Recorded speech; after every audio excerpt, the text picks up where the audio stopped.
When I woke up on Valentine's Day, I felt inspired to make a video about love. So let's talk about that. Processing information. Terminology unrecognized. Define love. Well, love is in the air. It's in your heart, in the eyes of others. It's in the way people touch, the way people talk, and it's all over the universe. If I understand you correctly, you have narrowed the definition of love down to everything and everywhere and everyone. Does not compute. So I was thinking about love. I was thinking about how difficult it is for us to find and to maintain the love that we all yearn for.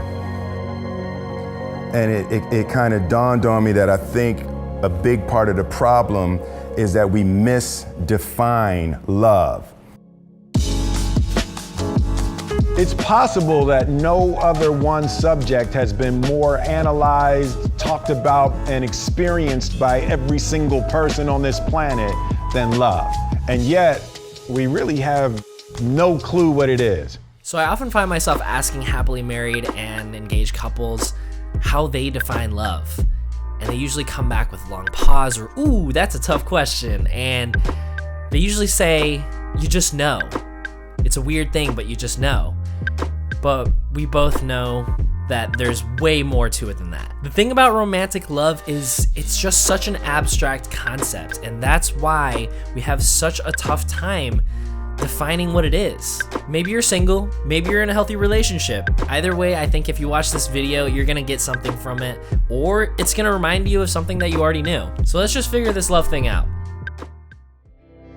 Media often leads us to objectify people, to treat people more like things than like people. We have a tendency to pigeonhole each other and put each other in boxes and labels and pin these expectations on each other rather than actually connecting, because life is simple.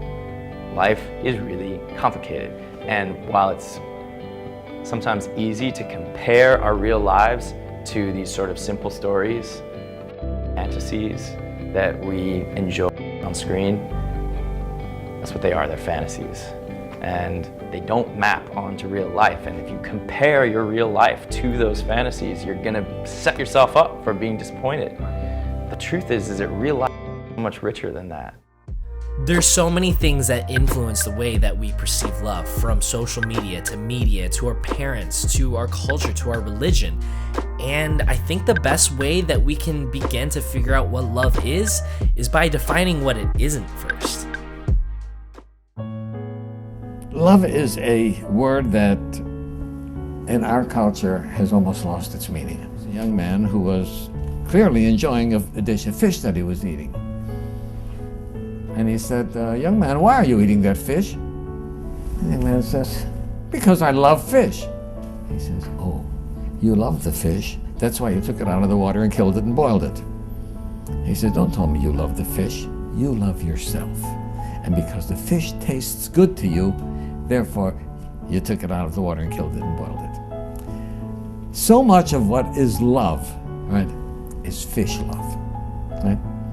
And so, young couple falls in love. Young man and young woman fall in love. What does that mean? That means that he saw in this woman someone who he felt could provide him with all of his physical and emotional needs. And she saw in this man somebody she feels that she can provide. That was love, right? But each one is looking out for their own needs. Right? It's not love for the other. The other person becomes a vehicle for my gratification. As women, we sort of expect certain things out of a man, like to kind of take care of his business, to be responsible, those things. But some of these other ideals are they don't leave room really for the humanity of, relationship and the complications of being in a relationship and just the fact that relationships are complicated and people are complicated. And, I think when we're so dogmatic with our ideas of what we're meant to have in a partner, we really kind of miss out on the opportunity to, to kind of grow with somebody. You cannot make a person happy. You can make a person smile, you can make a person feel good, you can make a person laugh, but Whether or not a person is happy is deeply and totally and utterly out of your control. The thing that we call love, the thing that we're searching for and we're trying to create that we call love is actually not love. J. Krishnamurti talked about the concept of the desire pleasure paradigm, that we think about love in terms of desire and pleasure, meaning that if you meet my needs, then I love you. If you don't, then I don't. So that love becomes transactional. If you do what I want, if you meet my desire and give me pleasure, I love you. If you don't meet my desire and you don't give me pleasure, I don't love you. I think that the insatiable nature of desire, trying to get somebody to fill our cup, I think that leads to anger, and it leads to frustration, and ultimately it makes us break apart from people. As with everything, true love toward another can only be achieved when we have fully accomplished the task of truly loving ourselves. Secondly, what I'd like to say is that this feeling we have toward others that we may believe is true love is often an affinity, an attraction, a chemistry. Our first intimate relationships, you see, are modeled after some aspect of our childhoods.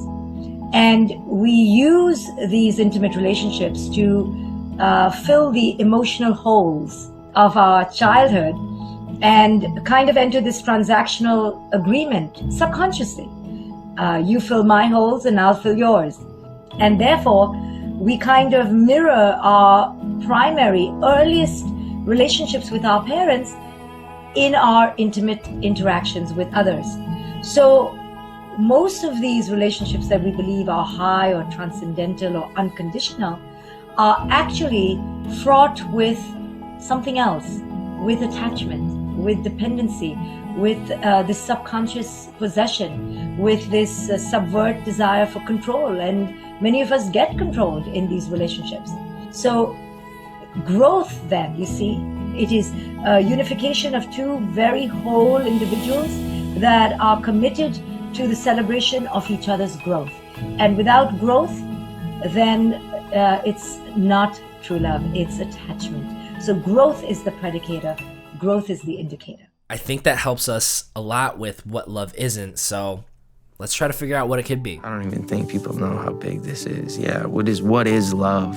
Everyone has selfish desires, you know. Everybody has bad thoughts, and pushing those aside and saying, I'm not gonna indulge in that because you give me something that I want more than those things. I think the real paradigm for love is gardener-flower.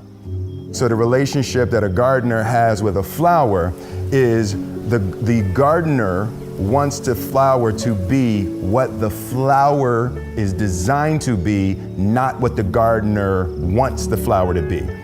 You want the flower to bloom and to blossom and to become what it wants to be. You want it to become what God designed it to be. You're not demanding that it become what you need it to be for your ego.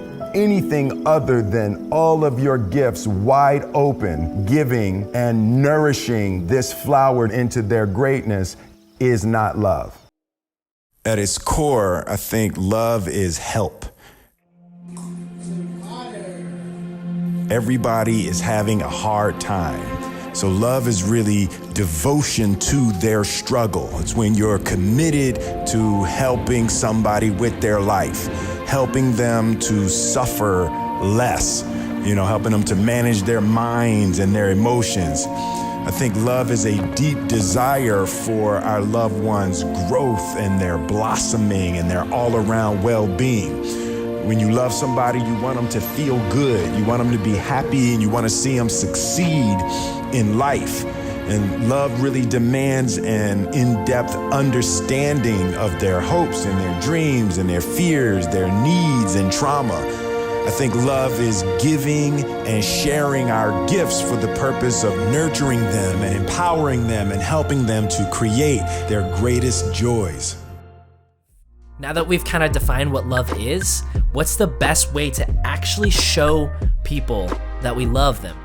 lot of people confuse love and control. We have the ideal picture in our head about another person, and we're trying to change, to correct, to modify that person, and we call this love.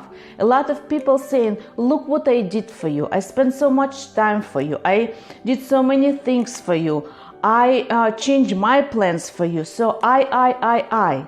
This is not love. This is control and manipulation. When people are saying that in relationship we are losing our freedom, that's not true.